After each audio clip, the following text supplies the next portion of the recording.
Today we're going to share with you my cholesterol lowering protocol that evolved out of a lot of research and a lot of patient experimentation over the last 4 years.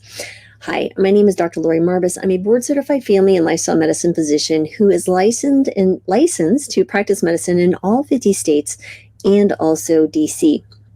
If you'd like to learn more and join my newsletter where you get more information like, the cholesterol lowering protocol, please see the link below or go to drmarbas.com, and I'd be happy to have you join the newsletter family. So let's get back to it. So many of the patients that I see are obviously either wanting to start a plant-based diet or on a plant-based diet, but they're doing something that they're struggling. Maybe they're worried, they're just like, hey, am I doing everything correctly? And their numbers look great. But then there's a large number of people who are maybe they're initially starting a plant-based diet. They're not sure how to do it. They're looking for expertise and help in making sure they get all the benefits of a whole food plant-based diet and be very careful sometimes of some of the pitfalls. One of the main concerns I get is people asking, well, how do I lower my cholesterol even lower? Sometimes we'll have patients who are eating a whole food plant-based diet, but their cholesterol still remains high and above what we would consider less risk factors, right? So maybe that total cholesterol is still hitting around 200, their LDL is still above 100. Maybe they have a positive coronary artery calcium score. Their doctors told them they need to be on a statin. Many different things that can occur here. So remember, at the end of the day, my goal, one, is to not only improve your numbers, but improve quality of life, and increase your longevity, right? I want you to live the longest and healthiest life possible. So many of my patients don't necessarily want to start statins, which I understand. However, statins may be absolutely needed in some cases. That is an individual discussion depending on risk factors and things like that. So I'm not negating the need for medications or their efficacy because they absolutely have been shown to be helpful. However, we do need to address the monkey in the room or the elephant in the room saying, hey, why am I doing this diet and I'm still not seeing some benefit? There's a few different things that could be an issue here, but I really wanted to highlight my cholesterol lowering protocols. I've seen LDL drop 25 to 50 points easily, even those who are eating a whole food plant-based diet. So you definitely want to stick around. I'm going to go over it in detail. And let me pull out my notes. And I will tell you how this kind of came about was just because, again, I was struggling to help these patients and I know they were frustrated. So then I just started diving into the research. You know what? I'm going to combine everything that I'm finding that's actually helpful. And this is what we came up with. Now, it is a bit of an interesting protocol. You will want to be very consistent in what I'm about to tell you. And if you're not consistent, well, you're not going to get the benefit. So where did it go? Here, one sec here. There it is. Okay. Number one. Again, like I said, I've had this tested on 4 years of patients with great success.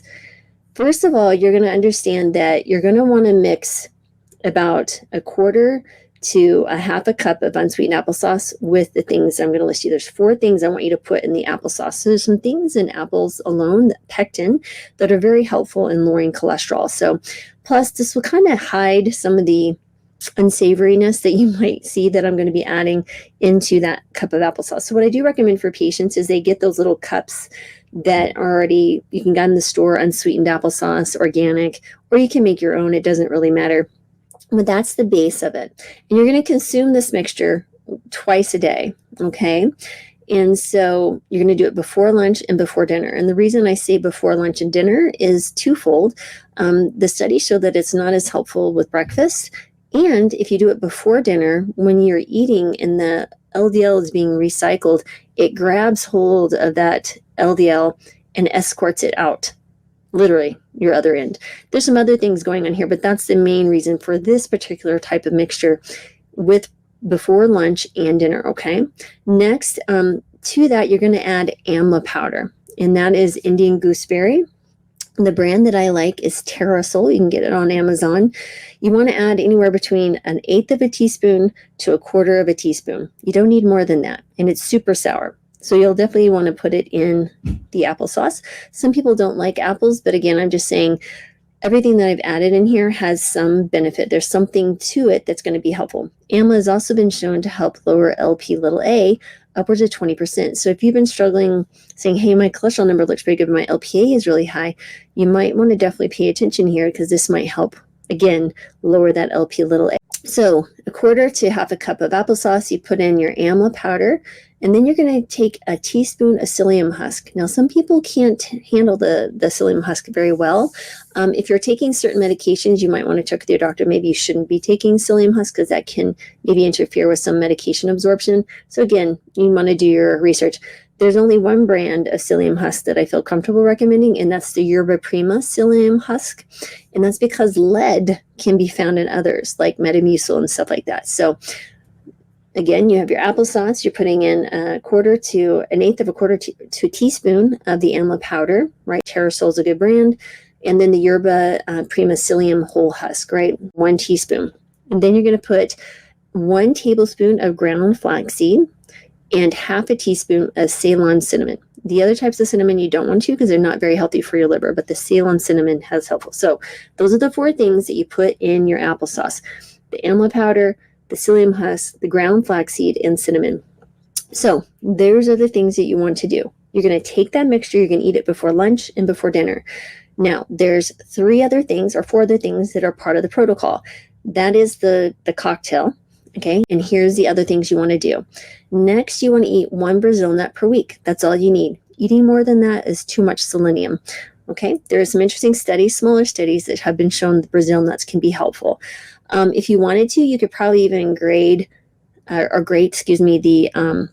Brazil nut over the applesauce. That would be fine too. Next is berberine.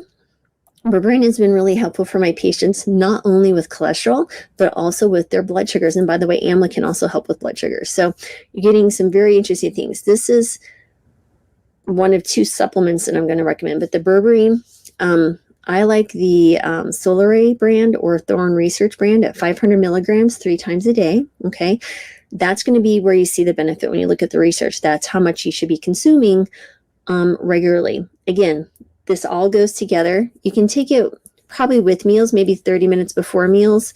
I think that's probably where most people find the benefit. Some people found that their blood sugars, if you're looking for blood sugar responses, they do better when they take it about 30 minutes beforehand. If you're just doing it for the cholesterol, you probably can take it with your meals. Next is your algae omega-3s. This is just a good source of those long chain omegas, EPA, DHA. Those are good for brain health, but also good for heart health. And they decrease inflammation, which is a part of heart disease, right? So when you look at heart disease, it is not only your LDL, but it's also regards to your inflammation, right? So if you're eating a whole food plant-based diet, that inflammation can be dramatically dropped, but this can also help by adding a little bit of the algae omega-3s. The brands that I like are Nordic Naturals. There's also some others that you can get enough, would be something like Complement, where they have your Complement Essential. They get your B12, your D, and your omegas, which are the 3 supplements that I make sure that I take every day. So again, that would be a good thing. And then finally, this is a food product that I'm going to recommend that you get at least 2 to 3 servings per day, minimally 2 servings, and that is soy products, right? So this could be soybeans, edamame, tempeh, tofu, soy milk, some type of soy product, because that has actually been shown to decrease your cholesterol. And I would say probably you're going to see the most benefit with more of the whole soybean, right? So you want to do the soybean, the edamame, or tempeh. Those would be my tier 1 soy products. Tier 2 would probably be soy milk, tofu, and any derivative thereof. So those would be the things I recommend. So I'm going to go over this again. 1 is mix the following into applesauce: is a eighth to a quarter teaspoon of amla powder. Terrasol is a good brand. You have soluble fiber, which is the 1 teaspoon of psyllium husk, and that's your Yerba Prima psyllium whole husk. Ground flaxseed, 1 tablespoon, and half a teaspoon of Ceylon cinnamon. 1 Brazil nut per week. Berberine 3 times a day.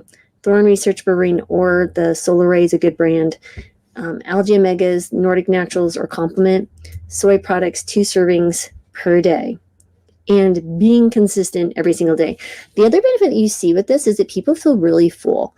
What's interesting is they don't tend to eat as much when they take this little cocktail beforehand. Now, for those who need to lose weight, that can be quite an advantage. For those who don't, they may find it a little bit troublesome and they're like, man, I'm just not hungry after that. So there's some benefit there. But if you're not hungry thereafter, you just maybe want to chow down a little bit on more calorically dense foods to help maintain a healthy weight. So I've certainly seen people who consistently eat a whole food plant-based diet lose too much weight. So, all right. So again, I will probably send this out next week in my newsletter. So please feel free to join the newsletter at the link below. And I'll be happy to send that to you. But yeah, if you have any questions, comments, please share this video. Please subscribe to the channel, little alert. And hopefully we can help as many people as possible. I'm also working on a menopause course where we talk about all sorts of stuff. Tomorrow or maybe a little bit later today, I'll come live again and describe the menopause symptom questionnaire that I've created to really help you understand, are you suffering, like what's the severity of your menopause? What are some of the things that I might suggest to help you get started on the path to feeling better as well? So, check out the email list. Really, guys, I communicate with everyone there every single week, and I send out a delicious, healthy recipe. So hope to see you there.